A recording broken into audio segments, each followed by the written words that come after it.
what's up you guys? It's Simon. Welcome back to my channel. So what are we doing today? It might look like we're drawing a lot of blobs, and that's because we are.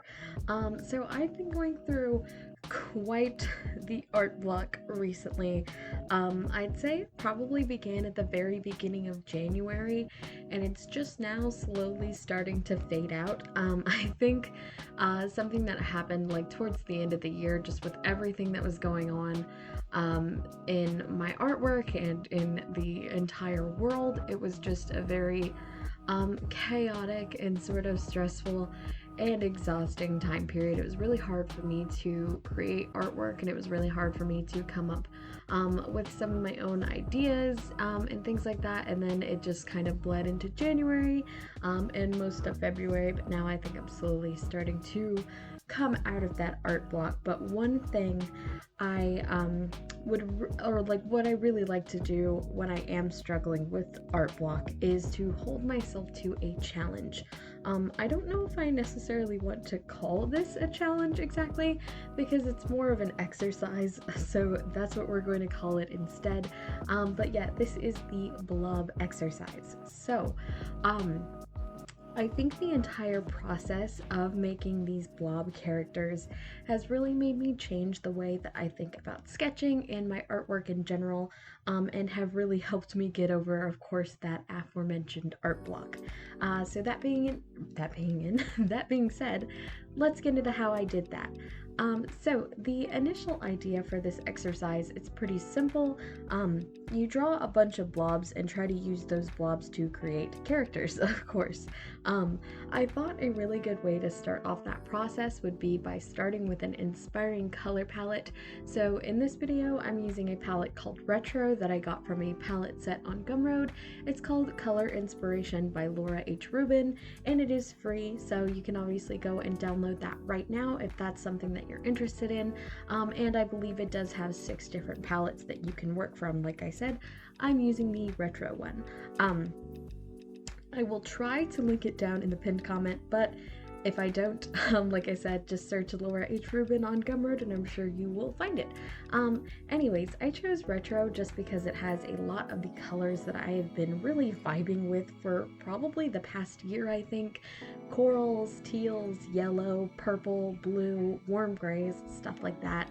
I've just been really like gravitating towards that. If you guys haven't noticed, half my setup, especially now that I've got my Cricut, is like this mint sort of teal color.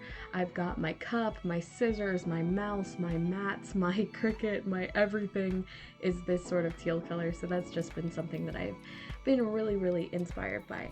And then the next step, obviously, was to draw these blobs. So they can be as simple or as abstract as you want.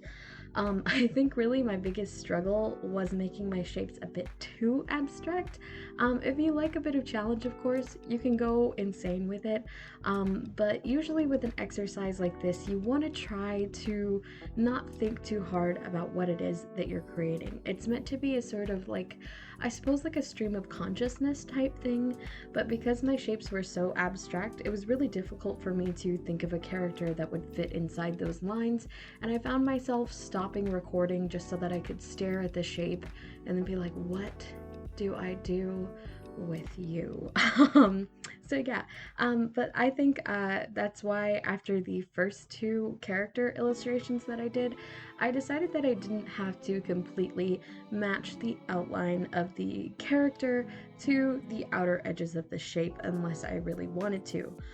Instead, I thought it would be cool to have the character sort of inspired by each shape rather than directly fitting into it.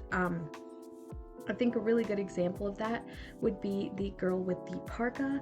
I'm not sure if I've gotten to her on screen just yet, but I created her using that sort of dark grayish purple that you guys will see. somewhere in one of the corners. In comparison to the first character I did, who is still pretty abstract, I was able to almost immediately get the idea for this girl with a cute little poofy bun on top of her head, but when it came to the purple shape, I literally had no idea how I was going to interpret that into a character just using the actual shape until I got the idea to follow sort of the movement of the shape, if that makes sense. Initially, for like half of these illustrations, when I first started looking at them, it was really easy for me to do kind of what I did with the second character, where I would just say, okay, I can place the head here, and then this can be a flowy piece of hair. But I didn't want to do that for every single character, obviously, so I really wanted to push myself to create something that was different from what I had already done. So yeah, I literally had no idea what I was going to do. I felt like, you know, the shape was just really strange to me until I started looking at it a little bit harder, and I felt like the little bits at the end were kind of like arms, if that makes sense. It kind of looked like they were starting to produce some type of movement, and to me it looked like they were kind of arms wrapping around themselves, almost like somebody was giving themselves a hug. And I figured with how cold it's been almost all over the US lately, if I have any viewers out in Texas, I hope you guys are okay. I live in the Midwest personally, and we've already gotten a lot of snow, like way more snow than I've had, I think I would say, in the past couple years. So yeah, I can't imagine how y'all up in Texas are feeling. So yeah, I hope y'all are staying warm and stuff like that. But yeah, it has been quite the nightmare. But like I said, because it has been so cold, I figured if somebody was hugging themselves and then we had like this round shape up at the top, it would work really well for like a coat. So I was like, why not draw this really cold, like shivery looking girl in this big fluffy coat or parka or whatever it is you want to call it. And I think that that after that point, it became a lot easier to sort of work through each character. It was also the point where I felt like this exercise really started helping me push through my art block, because I noticed that I was starting to draw characters that I don't normally tend to draw. Well, yes, it definitely is a page full of girls, and give me some credit, there is one guy. But there's still characters that were created with shapes I don't normally use in my artwork. There were lots of different hairstyles and eye and head shapes, lots of different expressions and things like that. I think it really helped push me outside of my comfort zone, and I didn't even really notice it until it was coming close to the end of the, I suppose, illustrations. So you're already pushing yourself to fit within these shapes. I felt like I didn't even notice that I was creating characters that I wouldn't normally create until it came down to the end, where I was like, whoa, what? And I honestly have to say that I am really proud of how a lot of these turned out. I think my favorite has to be either of the two teal colors that I did. I just really liked their shapes and their expressions, particularly the one that I felt looks a little bit like Loki, but also like the girl with the big poofy space buns. I just love like her face shape. I loved that it was a lot more cartoony than I normally would work with. And then just her expression, how like delighted she seems, it's just, I really think that it's cute. I love looking at that one.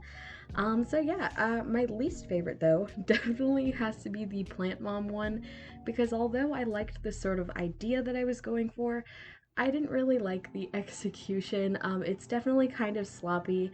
I did do, of course, like the undersketch that I normally do, and then I tried to refine it. But unlike with the boy with the beanie, I would have done maybe like a third sketch to refine it even further. But I was kind of just thinking that I was really excited to wrap up this video and finish that last illustration. So while I do wish I would have cleaned it up a little bit more, I didn't. I still kind of like it, but it's definitely my least favorite of the bunch.